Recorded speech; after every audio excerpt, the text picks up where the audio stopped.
Bismillahirrahmanirrahim. Assalamualaikum warahmatullahi wabarakatuh. Balagan kita ilahi ta'ala wa hadiyatan rafi Nabi Muhammadin sallallahu alaihi wasallam wa ila alihi wa sahbihi wa dhurriyyati wa tabi'atil bi rahmatil bil anbiya'i wal mursalin wa ila jami'il malaikati wal muqarrabin wa jami'it tabi'in wa tabi'in wa ila jami'il ulama billahi wa awliya'illahi innakan wa ila jami'il muhaddisin wa mufassirin khususan Syekh Imam At-Tabari wa Syekh Abdul Qadir Al-Jilani wa Syekh Fakhruddin Ar-Razi wa Syekh Imam Al-Qurtubi wa Syekh Imam Ibnu Katsir wa Syekh Jalaluddin Al-Mahalli wa Syekh Jalaluddin Asyuti wa Syekh Sulaiman Al-Jamal wa Syekh Ahmad Asy-Syamil wa Syekh Muhammad bin Masyawqani wa Syekh Mahmud Al-Alusi wa Syekh Nawawi Al-Badani wa Syekh Mustafa Al-Murahi wa Syekh Ibnu Ashir wa Syekh Dawali Syahrawi wa Syekh Syekh Tantawi wa Syekh Wahbah Azraili wa Syekh Ahmad Al-Asyabuni wa Syekh Murashjad wa khususan ila Kibisi Mustafa Rabbal wa ila Masyayikhina wa Masyayikhina Syawili lahumul Fatihah.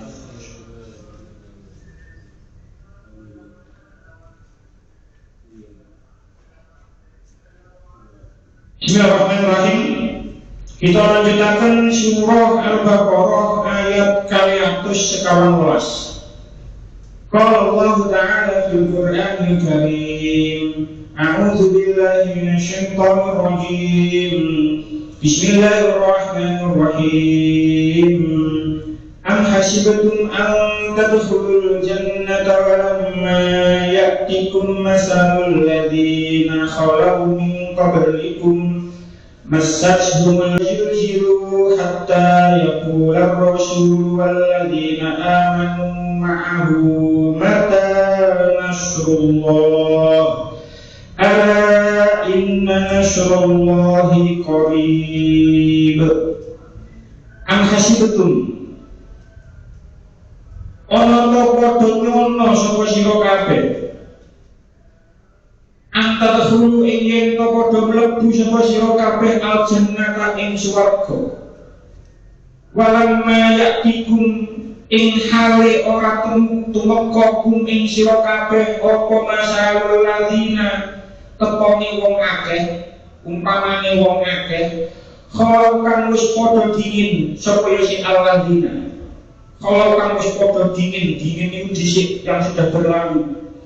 Mingkop hukum saking sadurunge sira kabeh.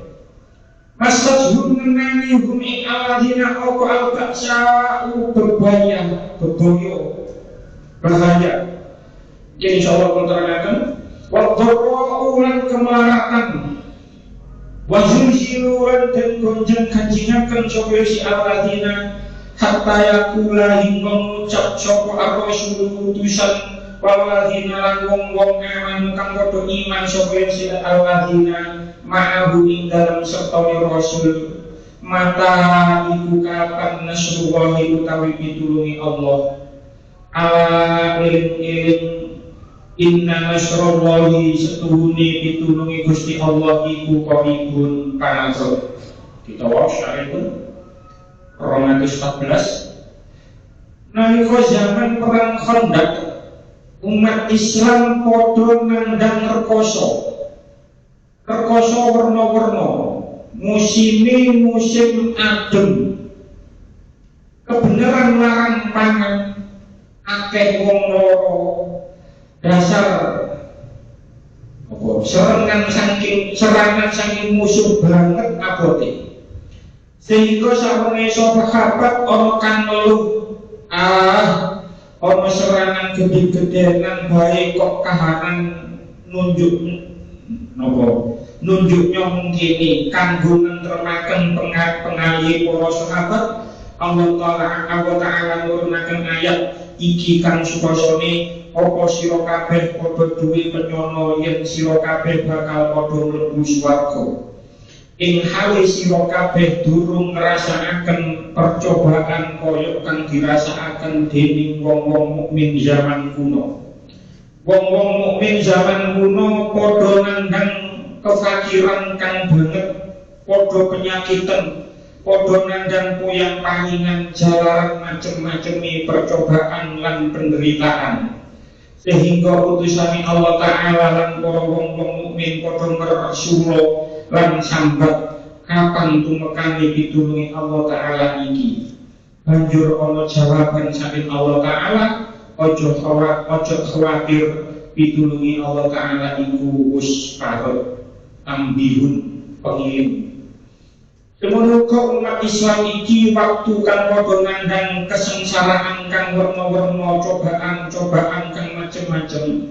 Dheweke ora putus harapan nanging kok sakbaline maneh kudu tambah gumreget mudi marang cita-cita kang luhur izul Islam wal muslimin. Insyaallah Ta'ala pitulungi Allah ora suwi. Am hasibtum an tadkhulul jannata. Apakah kamu mengira bahwa kamu akan masuk surga? Walamma ya'tikum masalul ladzina khalu min qablikum. Padahal belum datang kepadamu cobaan sebagaimana halnya orang-orang terdahulu sebelum kamu. Massatuhumul ba'sa wad-dharra'u wa zulzilu. Mereka ditimpa oleh malapetaka dan kesengsaraan serta digoncangkan dengan bermacam-macam cobaan hatta yaqula rasulu walladzina amanu ma'ahu, sehingga berkatalah Rasul dan orang-orang yang beriman bersamanya, mata nasrullah, kapankah pertolongan Allah datang? Ala ingatlah, inna nasrullahi qarib, sesungguhnya pertolongan Allah itu amat dekat. Asbabun nuzul ayat ini berapa tentang asbabun nuzul ayat ini? Kitab Tafsir Abdul Mansur karanganipun Syekh Jalaluddin Asyuti dininggalkan akhraja Abdul Razak wa Ibnu Jarir wa Ibnu Mundir an Qatadah fi qawlihi am hasibtum. Diriwayatkan dari Abdul Razak, dari Ibnu Jarir, dari Ibnu Mundir. Semua riwayat ini bersumber dari kota Imam Qatadah. Fi qawlihi am hasibtum. Pada ayat am hasibtum niki Qaul berkata Nazarat fi yawmil ahzabi. Ayat ini turun ketika perang Al-Ahzab. Ashabat Nabi sallallahu alaihi wasallam wa ashabahu yawma idzin bala'un wa asrun. Allah marini ujian marang Kanjeng Nabi dan para sahabat Kanjeng Nabi pada waktu itu, pada hari itu, pada perang perang Ahzab itu dengan bala dan hasrun itu pengepungan. Itu mungkin kalau ceritakan insyaallah. Tenggone tafsir Al-Qurtubi, temriki diininggaken qala Qatadah wasuddi wa aksar mufassirin. menurut Imam Qatadah, menurut Imam As-Sabdi, dan menurut jumhur ulama ahli tafsir. Nazalat hadil ayat fi ghazwatil Khandaq. Ayat ini turun ketika perang Khandaq. Hina asyabal muslimina ma asyabahum minal jahdi wasyiddati. Ketika itu kaum muslimin tertimpa keletihan dan kesedihan, kesulitan, wal harri wal bardi, dan panas dan dingin. Arab niku kadung panas, niku panasnya Masya Allah ngantos lebih dari 44 derajat pernah. Surabaya paling mentok-mentoknya panas itu 33, niku mawon pun sambatan sedulur. Lek teng Arab itu panasnya ngantos 44. Lek sing nate teng Arab ketika musim haji, ketika musim panas niku luar biasa panasnya, 44 derajat. Ketika musim dingin niku ya luar biasa. Itu teng AC sing misalnya teng kamar AC dengan suhu 23 saja sangat kedinginan. Niku tenggone Arab, ketika musim dingin itu sampai 16 derajat Celcius. Aduh. Jadi ketika perang Khandaq niki diceritakan ketika itu musim dingin, ketika itu musim dingin. Wa su'il 'aishi wa anwa'is syada'idi, dan penghidupan yang sulit dan jenis kesulitan yang lainnya. Jadi perang Khandaq kali perang Ahzab ini sama, satu perang, cuma beda nama. Tapi maksudnya perangnya sami. Jadi perang Khandaq ini perang Ahzab. Khandaq ini maknanya parit. Insya Allah ini sudah masyhur ceritanya. Terus kenapa dinamakan perang Khandaq? Itu karena salah satu sahabat Kanjeng Nabi yang bernama Salman Al-Farisi niku ngusulno membuat parit, makanya dinamakan perang Khandaq. Diarani perang Ahzab. Niku Ahzab itu tentara gabungan. Jadi beberapa gabungan, tentara koalisi, pasukan gabungan, pasukan koalisi. Jadi ketika niku orang-orang Yahudi di kota Madinah niku ajak larang orang-orang musyrik teng Mekah supaya bareng-bareng nyerang umat Islam, nyerang Rasulullah dan para sahabat yang berada di Madinah. Sehingga terkumpullah jumlah pasukan sebanyak 10.000 orang di perang koalisi. Jadi Israel, Biyen, Irak, kalau Amerika dan sekutunya. Jadi secara tentara ini bukan imbang. 10.000 pasukan kafir bersatu untuk menyerang umat Islam yang jumlahnya menurut sebuah pendapat 1.000, dan saya berpendapat 3.000. Karena tentara yang akan datang ini sangat banyak, sehingga Salman Al-Farisi mengusulkan membuat parit, membuat Khandaq, membuat Khandaq. Niku menggali parit panjang mengelilingi Madinah, dibuat parit mengelilingi Madinah. Boten sepinten panjang, cuman jalan itu hanya itu saja. Hanya itu saja. Antara kurang lebih 5,5 kilo motor panjangnya. Lebarnya niku 4 meter, 4,6 meter. Jerone 3,2 meter.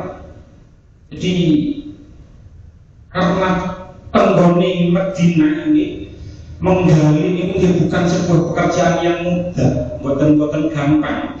Sehingga ketika para sahabat ngeduk parit, itu ada beberapa bagian sing boten saged dieduk.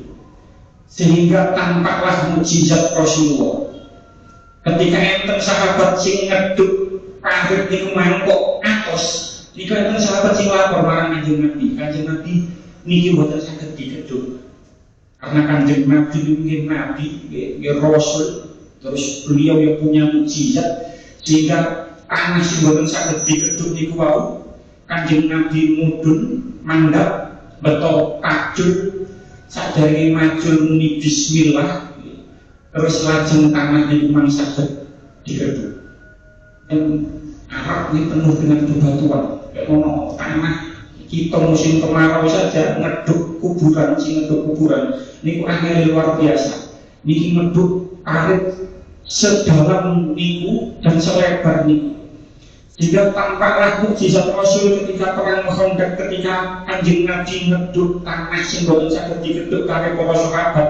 Niku ketika Nabi kabeh maju, terus lajeng Kanjeng Nabi maos bismillah, lajeng Nabi niku ningali nopo kunci itu diberikan, kunci kerajaan Syam itu diberikan kepada Kanjeng Nabi. Pada keduaan sing kali Nabi melihat kunci kerajaan Persia itu diberikan kepada Kanjeng Nabi, dan pada cangkulan yang ketiga Nabi melihat kunci kerajaan Yaman itu dipegang oleh Kanjeng Nabi. Ini adalah khobar, ini adalah kabar, ini adalah berita. Kalau nanti kerajaan-kerajaan besar, kerajaan di Syam, kerajaan di Persia, kerajaan di Yaman, itu nanti ketika Nabi sudah meninggal, itu bisa direbut oleh Islam. Jadi itu adalah salah satu mukjizat Kanjeng Nabi, bisa melihat masa depan karena gara-gara ngeduk. Dan yang paling fenomenal mukjizat perang Khandaq itu adalah ketika sahabat Jabir bin Abdillah niku badhe nyumbangno Kanjeng Nabi mlebet griyane untuk makan bersama sahabat yang lainnya. Jadi ceritanya, Kanjeng Nabi itu lapar sangat, sehingga diceritakan ngantos 2 hari 2 malam boten makan sama sekali, Lajeng manten niku sahabat Jabir bin Abdillah ngertos, karena sahabat Jabir bin Abdillah ngertos lek Kanjeng Nabi ini boten dahar sama sekali selama 2 hari 2 malam. Manten niku Kanjeng Nabi dicumanggakno supados mlebetken griyane. Lah sahabat Jabir iki namung gak ada cempe mawon. Terus manten niku terus Kanjeng dibelek, cempe dibelek, dimasak. Terus wonten gandum satu sok niku coba sakniki kita mriki 3 kilo. Terus Kanjeng Nabi matur, ojo masak sik sadurunge aku ngomong. Terus manten niku teng mriki dikatakan latun zalun nabur matakum wala bizunna ajainakum hatta ajina. Ojo masak dhisik nggih, adonan ini sampai aku datang. Terus bareng Kanjeng Nabi datang, memiliki dikatakan falah qajallahu ajinan fabasoko fihi. Kemudian adonan roti gandum niku wau, memiliki fabasoko mongko ngidoni sapa Kanjeng Nabi. Diidoni kali Kanjeng Nabi, mantun niku adonan wau dimasak sehingga adonan yang hanya 3 saja niku lajeng manten niku Kanjeng Nabi matur marang para sahabat yang lainnya, "Hei para sahabat Jabir bin Abdillah saiki lagi masak, ayo saiki bareng-bareng teko nang ngene omahe." Bojone kaget ketika sumrap niku, iki kok teko kabeh. Lalu ini dikatakan wahum alfun, padahal jumlah sahabat pada saat itu ada 1000. Wa uqsimu billahi laqad akalu hatta tarakuhu wa harafu wa anna burnatana la tadhitu kama hiya wa inna ajainana la yukhbaju kama huwa. Mriki hadisnya hadis sahih. Sahih Bukhari hadis nomor 4100. Sehingga ketika mantun didoni kali Kanjeng Nabi, terus mantun niku sahabat padha dugi sesuai dengan griyane Jabir bin Abdillah. Masakan sebesar 3 kilo niku mangkali seekor cempe niman 1000 wong saged makmum sedaya. 1000 wong saged makmum sedaya. Bahkan ketika semua para sahabat sampun makmum, adonan sing nanggone panci niku tasik wutuh. Itu adalah salah satu mukjizat Kanjeng Nabi yang semua sahabat menyaksikannya. Di salah satu mukjizat yang paling fenomenal niku tenggone ketika perang Khandaq niku hadisnya riwayat saking Jabir bin Abdillah. Nah, itu menurut pendapat yang kedua. Menurut pendapat yang ketiga, wakilah nazar fi harbil Uhud. Menurut pendapat yang ketiga, ayat ini turun ketika perang Uhud. Nah, pendapat yang paling kuat di perang Khandaq di luar. Pendapat yang lain, kalau ini dikatakan waqalat fil qatl nazalat al-ayatu tasliyatan lil muhajirin. Ayat ini turun untuk menghibur kaum muhajirin. Inna taraku diyalahum wa amwalahum bi'aidil musyrikin. Yang mana mereka mau meninggalkan rumahnya dan harta bendanya di tangan orang-orang musyrik. Dengan bayang tiap-tiap muhajirin itu hijrah saking Mekah ke Madinah, niku meninggalkan harta bendanya. Omahe ditinggal sing asline sugih, gak tanah gak omah, niku ditinggal sedaya dunya niki. Wa antaru bidallahi wa rasulihi, memilih untuk mendapatkan ridha Allah dan Rasul Allah. Jadi ayat ini turun menurut pendapat yang lain untuk menghibur orang-orang muhajirin karena mereka mau meninggalkan harta bendanya, meninggalkan rumahnya untuk hijrah dari Mekah ke Madinah demi memilih ridha Allah dan ridha Rasul. Nah, ayat ini membahas tentang am-hasibtum an tadkhulul jannah. Apakah kamu mengira kalau masuk surga itu gampang? Di antara masyarakat kita, itu mungkin menganggap mlebu surga itu gampang. Mungkin ana sing ngarani aku wis haji, insyaallah hajiku mabrur. Jadi nilai haji mabrur itu ganjarane surga. Mungkin ada yang mengatakan bahwa aku wis haji kok wis mlebu surga aku meneh.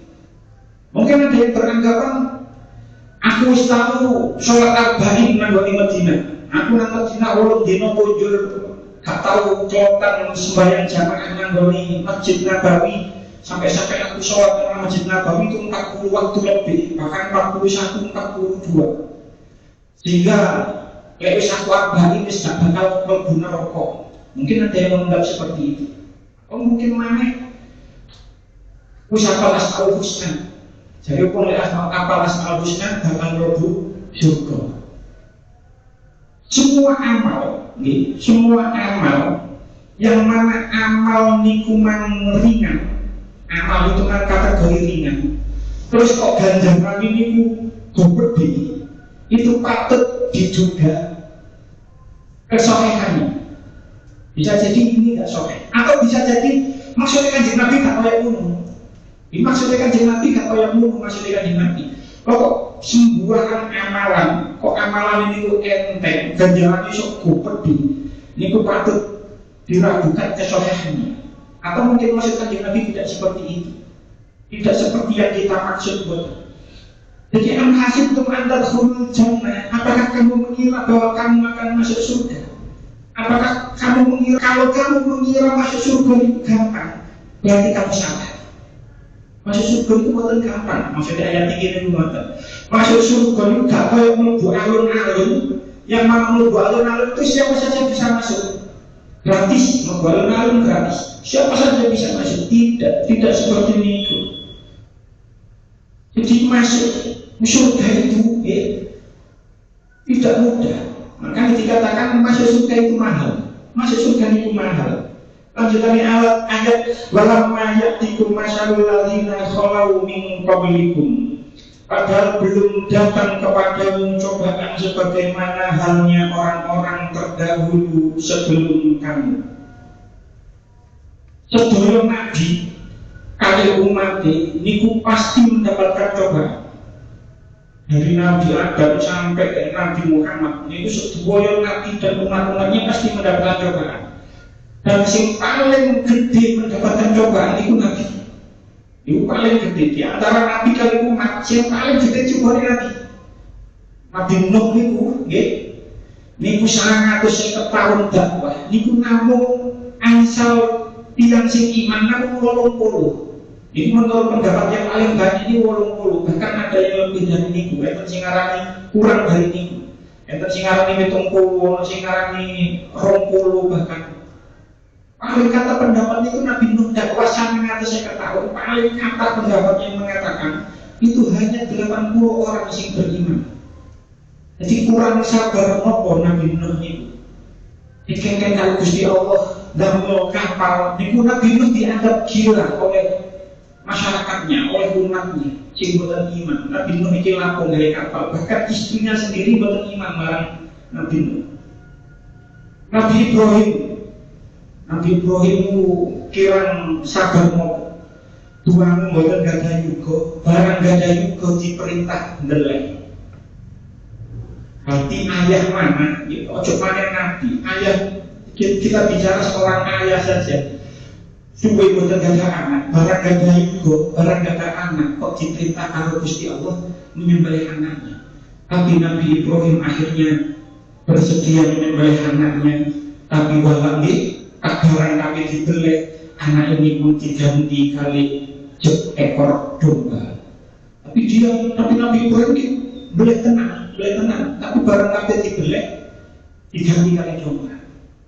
Nabi Musa ini cerita Al-Baqarah kata Bani Israel. Nabi Musa itu dicoba kali umatnya. Nabi Musa itu dicoba kali umatnya Bani Israel itu kurang nopo. Wis kapan Nabi Musa itu dikongkon iman marang Allah, dikongkon tauhid, ditinggal Nabi Musa kan bukit Tursina. Niku orang-orang umatnya ini kata sing nyembah marang patung pedet emas. Jadi setiap nabi, siapapun itu dan umatnya itu pasti dipuji oleh Allah. Dan semua nabi itu bersabar sehingga dia lulus dari ujian. Begitu juga apa yang kita alami sekarang ini. Nopo sing kula kalau panjenengan alami sedaya niki. Mungkin di antara kula panjenengan wonten sing sakit kok mboten waras-waras. Mungkin ada yang ditimpa oleh kesulitan finansial, kesulitan ekonomi. Mungkin ada dengan kesulitan hidup yang lain, masalah-masalah hidup yang lain. Solusi ini satu, sabar, karena ini adalah ujian. Kalau kita mau sabar, maka kita akan lulus dan naik kelas. Di tiang sekolah, ini mesti ada ujian nih. Lek lulus, munggah. Lek gak lulus, tinggal kelas. Dan apa yang kita alami sekarang ini, semuanya yang kita alami ini pada hakikatnya adalah ujian. Lek kita lulus, kita akan naik kelas. Jadi surga itu mahal. Gak gampang menuju surga. Makanya Kanjeng Nabi dawuh, diriwayatkan teng Sahih Bukhari juz sekawan hadis nomor 6487. Kitab itu diterangkan hadatsana Ismail qala hadatsani Malik an Abi Az-Zinad an Al-A'raj an Abi Hurairah jibat an-naru bisyahawati wa hujibat al-jannatu bil makari. Hujibat an-naru bisyahawati, neraka itu dikelilingi dengan syahwat, dengan hal-hal yang menyenangkan nafsu. Wa hujibat al-jannatu bil makari, sementara surga itu dikelilingi dengan hal-hal yang tidak disenangi nafsu. Niki surga niku untuk mendapatkan surga niku dikelilingi dengan hal-hal yang tidak kita senangi. Tangi bunyi, sembahyang tahajud, wiritan, maca Quran niku cara ati niku alasan seneng. Cara ati mboten seneng. Mau bengi-bengi kok tangi, terus kok dikongkon maca Quran, kok dikongkon ngaji. Niku ati niku mboten seneng. Itu adalah surga. Hujibat al-jannatu bima kali. Sementara kayak ningali film, ningali YouTube, ningali nopo mawon, ningali TikTok, kok seneng. Nah itu ciri-cirinya neraka. Neraka itu dikelilingi dengan hal-hal yang disukai oleh nafsu. Di hadisnya sahih, neraka itu dikelilingi dengan hal-hal yang disukai oleh nafsu, sementara surga dikelilingi oleh hal-hal yang tidak disukai oleh nafsu. Nah, nopo bentuk cobaan, balik mana kan ayat. Nopo bentuk cobaan yang diberikan oleh Allah kepada orang-orang yang terdahulu. Lanjutannya ayat Massathumul ba'sa'u wad-dharra'u wa zulzilu. Bahasa Indonesia mereka ditimpa oleh malapetaka, kesengsaraan serta diguncangkan. Memiliki baksa dimaknani berbahaya, wad-dharra'u lan kemelaratan. Tafsir Jalalain, tafsir yang sering dikaji oleh dunia pesantren. Baksa niku dimaknani syiddatul fakri, banget fakiri. Jadi baksa niku lek tenggone tafsir Jalalain teng mriki dimaknani beboyo, bahaya. Tenggone tafsir Jalalain dimaknani syiddatul fakri, banget fakiri. Sehingga sakniki kalau nanti matur, sehingga orang-orang itu mengatakan, orang-orang zaman sekarang itu mengatakan boleh rezeki haram main angel apa mana halal. Itu adalah bagian dari baksa. Memang 2023 saat ini itu memang sudah diprediksi sejak awal tahun dulu. Ini nanti di tahun ini ada resesi ekonomi. Memang pasar-pasar sekarang sepi, nyambut gaya angel.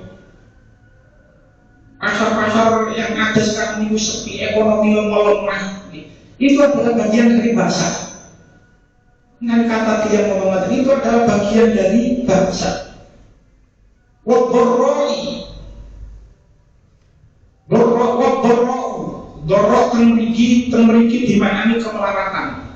Yang tenggone tafsir Jalalain niku dimaknani al-maradu loro. Jadi mereka orang-orang di zaman dahulu, orang-orang di zaman dulu itu diuji dengan banget fakir, sangat miskin, dan diuji dengan sakit yang tidak kunjung sembuh. Sampai-sampai tenggoni tafsir Al-Qurtubi dikatakan antara Makkah dan Taif, antara wilayah Makkah dan Taif, niku ada sabauna nabi yang mauta, ada 70 nabi yang meninggal. Ini menerangkan jumlah nabi menurut pendapat di Al-Masyhur itu 124.000.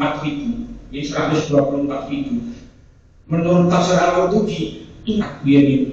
Jadi 70 nabi yang hidup antara Mekah sampai Taif. Taif itu kurang lebih 100 kilo dari kota Mekah. Itu meninggal karena lapar dan sakit kutu.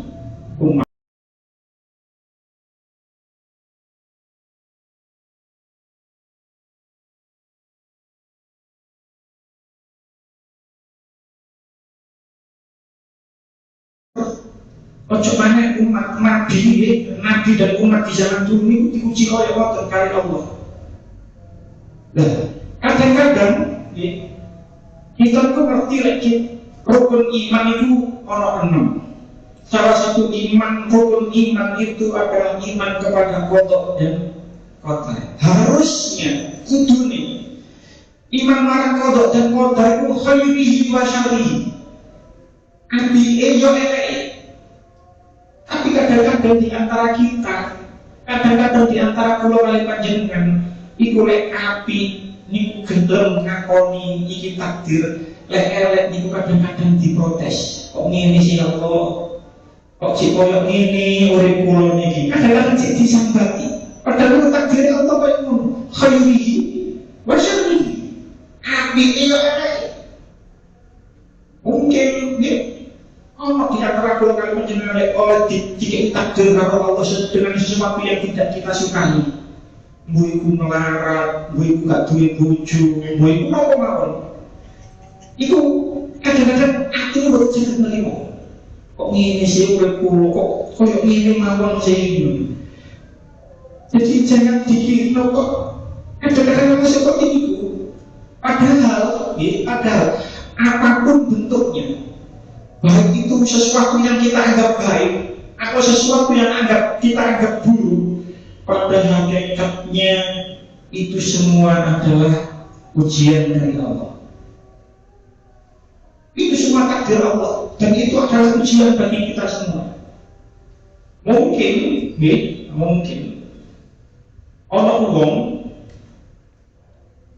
orang niku kiri larat.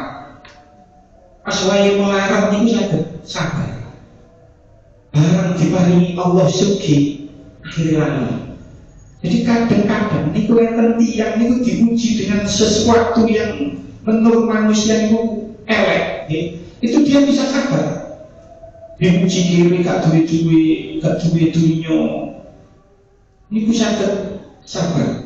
Barang diparingi karo Allah kekayaan, orang itu lupa.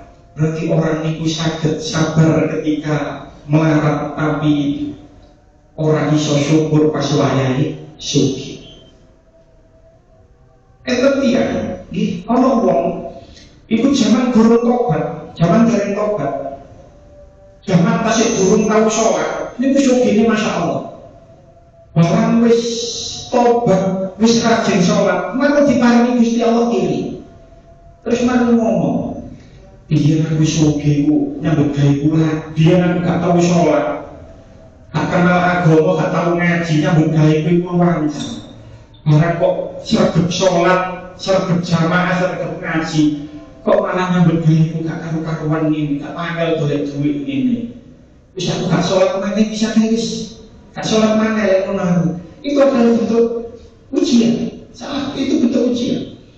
Enten maneh wong nggih ketika diberi kekayaan, ketika diparingi sugih, dhewe lali syukur, tapi ketika diparingi kiri, diparingi melarat, dia bisa bersabar. Jadi pada hakikatnya, apapun yang kita alami sekarang ini, pada hakikatnya itu adalah ujian. Diparingi Gusti Allah enak, diparingi Gusti Allah sesuatu hal yang lebih, maka kita harus pandai bersyukur. Diparingi Gusti Allah sesuatu yang kurang, kita harus pandai bersabar. Itu adalah kunci. Yang menarik mriki pendapatnya Profesor Quraisyah. Jadi bahasa mriki lek orang tafsir Jalalain dimaknani banget fakir. Lek tenggone menurut pendapat Quraisyah eco. Bahasa itu adalah sempitnya peluang meraih manfaat. Sedangkan dorok lebarnya peluang dan tantangan menghadapi keburukan. Jadi makanya beliau berpesan, engkau akan mengalami situasi di mana peluang mendapat kebaikan itu sulit, sementara mendapat keburukan itu lebar. Hati-hati, jangan terperdaya. Biyen niku lek wong lanang kepengin ndelok wong wedok joget-joget ambek musik, niku lek mlebu diskotik dhisik, lek bayar dhisik, dan bayarnya mahal untuk ukuran saat itu mahal. Biyen untuk berbuat keburukan itu angel. Kepengin ndelok wong wedok joget-joget, niku kudu mlebu diskotik dhisik. Saniki gampang. 17 Agustus karnaval keliling ngono sakniki wis usum wis wong wedok padha joget-joget ngoten niku. Kok maneh teng daerah kulongan ngoten mriku. Niku wis malah wis mboten karo-karuan wis padha joget gede-gedean son sistem ditumpakno nang karo trek. Terus dikei lampu-lampu, terus gawe musik DJ, terus sing nang burine trek niku arek wedok sing padha joget-joget tak jelas. Padahal biyen delok koyo ngono niku lereng mlebu diskotik isi. Saat ini gampang. 17 Agustus ono karnaval, arek ndelok nang ngene jogo, engko ono arek wedok joget-joget. Utawa dalek sing luwih gampang maneh ndelok teko HP wis iso. Biyen wong kabeh judi iki wae. Kudu ketemuan sik karo wong iki. Misale judi bal-balan, kudu dolek sing siji, dolek bandar. Aku miliki, kon miliki. Angel biyen judi niku.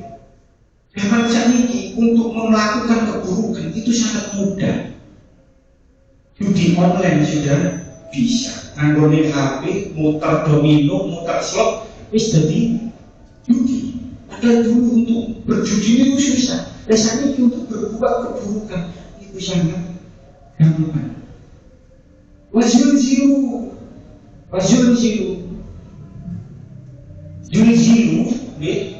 asal maknanya itu zilzal. Zilzal itu apa? Idza zulzilatil ardu zilzalaha. Zilzal itu artinya gempa. Gempa itu goncang. Kayak zilzilu, goncang itu bolak-balik. Goncang itu bolak-balik. Jadi jangan kamu mengira, kalau masuk surga itu tanpa goncangan berkali-kali. Maksudnya ini mengatakan, jadi kalian pulau kalian jenengan itu pasti akan mendapatkan cobaan yang berkali-kali. Hatta yaqula Rasulullah ladzina amanu ma'ahu, sehingga berkata Rasul dan orang-orang yang beriman bersama Rasul, mata Nasrullah. Ulama berbeda pendapat tentang maksud Rasul dan ayat ini. Tafsir Al-Qurtubi dikatakan wa rasuluhuna syaqiya fi qauli Muqatil wa huwa Ilyasa. Menurut pendapat Imam Muqatil, Rasul yang dimaksudkan ayat ini adalah Nabi Syaqiya, yaitu Nabi Ilyasa. Menurut pendapat Imam Muqatil. Tapi menurut menurut Imam Al-Kalabi, hadza bi kulli rasulin bu'isa ila ummatihi. Ini dimaksud Rasul dan ayat ini adalah setiap Rasul yang diutus kepada umatnya. Jadi bukan Nabi supaya makanan, bukan sakit mlebu, sing jero gak iso metu, sing nang njaba gak iso.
Nasrullah.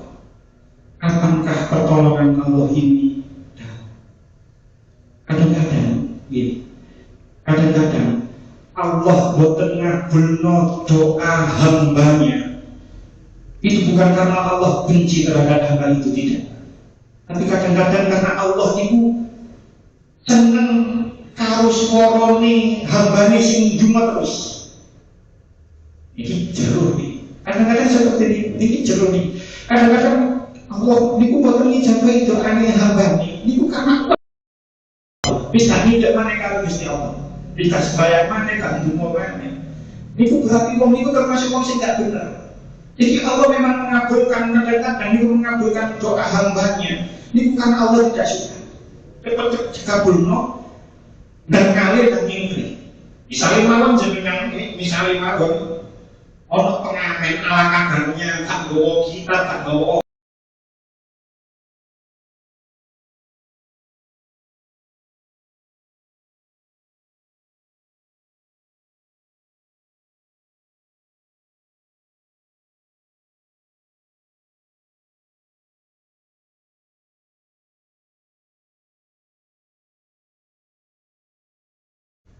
oleh komisi gak enak dan ini moro nanggone omah karena kita tidak suka langsung dikei cek nak nyingkri, cek damai. Begitu juga Allah. Kadang-kadang Allah ngabul boten cepat ngabul marang hamba sing boten bener iman karena Allah boten seneng karo suwarane.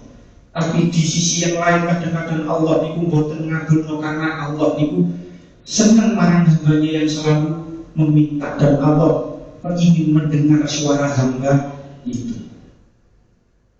Akhir ayat, ala inna nasrallahi qarib, ingatlah sesungguhnya pertolongan Allah itu sangat dekat. Tafsir Al-Qurtubi dikatakan ikhbar minallahi ta'ala mu'tamihan ba'da tamami dzikri qauli. Ini adalah kabar dari Allah setelah Nabi dan umatnya mengatakan seperti itu tadi. Jadi ketika Nabi dan umatnya berdoa mata nasrullah, Gusti Allah jawab ala inna nasrullahi qarib. Jadi kita ulang kali panjenengan sebagai orang yang beriman tidak usah kecil hati kalau berharap pertolongan Allah datang. Kapan pertolongan Allah datang? Maka Allah sudah menjawab di ayat ini, ala inna nasrallahi qarib. Ingatlah sesungguhnya pertolongan Allah itu dekat. Jadi kita tidak usah berkecil hati, kita terus berdoa karena pertolongan Allah itu sudah dekat. Pun cepat semata mungkin kita diketerangi yang manfaat. Nomor kalau ngawas kecil ini benjing menurut ulama ahli kasyaf itu kalau tapi kalau ningali kalender benjing niku Rebu terakhir bulan Syawal. Niki niku tanggal 26 Syawal sampun. Jadi benjing 27 Syawal. Jadi ini bukan bersumber dari Kanjeng Nabi, bukan bersumber dari sahabat, gitu. Sekali lagi bukan bersumber dari Kanjeng Nabi. Cuman Zakarobaktul Arifin, dan kitab ini disebutkan ulama-ulama ahli makrifat min ahli kasyaf tantin, dari ahli kasyaf dan ahli tantin, ulama-ulama sing kasyafat ini mengatakan bahwasanya setiap tahun itu turun bala 300 alasamiatin wa isruna alfan, 320.000 minal baliyati dari beberapa bala. Jadi setiap tahun itu turun 320.000 bala. Wa kullu dzalika fi yaumil akhir min syahri Syawal. Dan itu semua turun karena dikulihat kawan sholat fi dzalikal yaumi arba'a raka'atin yaqra'u fi kulli raka'atin minha ba'da Fatihah surah inna a'tainakal kautsar sab'an asyara marrah. Terus benci iku lek kepingin selamat pokoknya wong sing sholat 4 rakaat. Setiap rakaatnya setelah Fatihah niku maos inna a'tainakal kautsar ping 17 wal ikhlas konsamarot, dan surat al-ikhlas 5 kali, wal mu'awwidzatain marrah. Kemudian surat al-falaq dan an-nas 1 kali. Jadi sholatnya 4 rakaat, saged 2 rakaat. Diniati nopo? Ya diniati sholat hajat. Sholat sunat al-hajati rakaat ini ping 7 atau arba'a rakaatin di ping pisan. Enten sing 4 rakaat langsung, enten sing 2 rakaat. Sak mandunge Fatihah maca inna a'tainakal kautsar ping 17, al-ikhlas ping 5, al-falaq an-nas ping 1. Setiap rakaatnya seperti niku. Lajeng mantun niku ndonga. Ndonga napa? Ndongane enten teng mriki boten saged kula fotokopi niku aku. Tapi kami buatan sakit rumah kados niki paling buatan rumah sholat munjiat itu sudah cukup. Karena salah satu teks redaksi sholat Muhammadin sholatan tunjina biha min jami'il ahwali wal afat. Wis maca niku mawon sak maca-maca pinten, duka ping 10, duka ping 11, duka ping pinten mawon, yang penting berdoa kepada Allah agar terhindar dari balak di setahun ke depan. Jadi akarso ini karena ini bukan teks saking Kanjeng Nabi, tapi tidak ada salahnya juga kita melakukan sholat hajat besok 2 rakaat atau 4 rakaat sekaligus. Tapi umpami ingin saged donga sing kados niki, insyaallah benjing kula sholat maghrib teng mriki terus mantun sholat maghrib nglampahi sholat sunnah hajat nggih terus lajeng maos kados ingkang dilampahi kali guru-guru kula termasuk ingkang kita sowani kala wingi Yai Abdul Hanan Maksum niku nggih nglampahi kados niki kados ingkang napa kula aturaken niki wau. Esbiki insyaallah kula sholat maghrib teng mriki nanging kula mboten saged dalu-dalu stok mantun isya kula wonten jadwal ngaos teng nggone Joko terus harus mboten saged kula pretenaken nggih mboten meco ya preten terus di mantun maghrib teng mriki